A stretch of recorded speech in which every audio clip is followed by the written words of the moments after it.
TIAA is on a mission. Why? Because 54% of Black Americans don't have enough savings to retire. So in collaboration with big-name artists like Wyclef Jean, TIAA released Paper Right, new music inspiring a new financial future. With 100% of streaming sales going to a nonprofit that teaches students how to invest. Stream Paper Right now and help close the gap.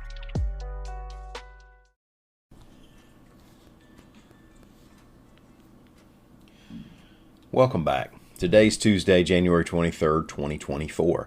It's National Pie Day. That's not P.I. Pie Day, which is 3/14, but P.I.E. Pie Day. You know what to do. That's as light as we'll get today. Let's talk school choice, HIV rates, and some church leaders on nitrogen hypoxia. I'm Mike Morgan, and we're down in Alabama.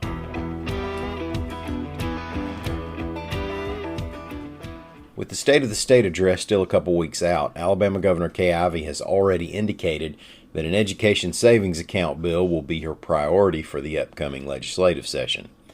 The education savings accounts, or ESAs, will allow students to take some state funding with them for education purposes should they homeschool or attend a private school.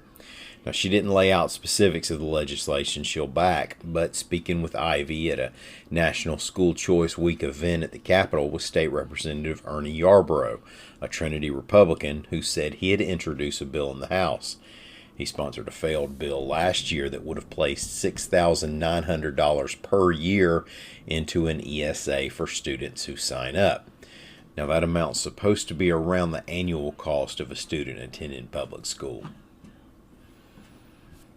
Well, you had to figure that, like everything else, HIV rates would be higher in some parts of the state than others. But a study out of the University of Alabama revealed that some counties actually doubled up the state's average, reports AL.com's Sarah White's Coda-Check.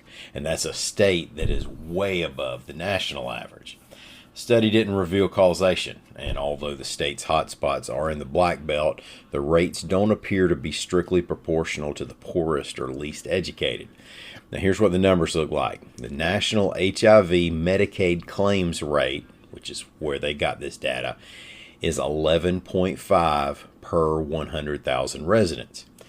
11.5. Now, in Alabama, it's a lot higher at 67.9 per 100,000. 3 Alabama counties have a rate of more than 100 per 100,000.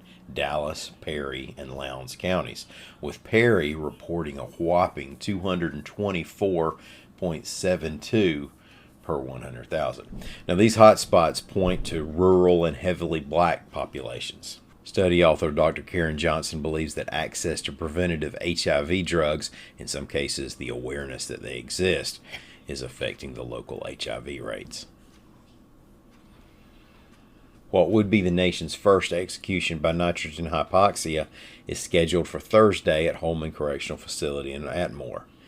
AL.com's Mike Cason reports that on Monday, a letter was delivered to Governor Kay Ivey, endorsed by more than 130 clergy and faith leaders, asking her to stop the execution. The leaders represented more than a dozen Christian denominations as well as Jewish and Muslim places of worship. The letter read in part, quote, "As you know, nitrogen hypoxia is an untested and experimental procedure that poses potential undue risks to spiritual advisors who wish to accompany the condemned individual in the execution chamber and other prison personnel and witnesses." Now, state officials such as Solicitor General Edmund LaCour have said they believe the punishment is humane. LaCour cited an expert witness who's assisted suicides by nitrogen hypoxia. Well, thank y'all so much for listening to us. We'll be back here again tomorrow. Until then, come by and see us anytime you want to on the internet at al.com.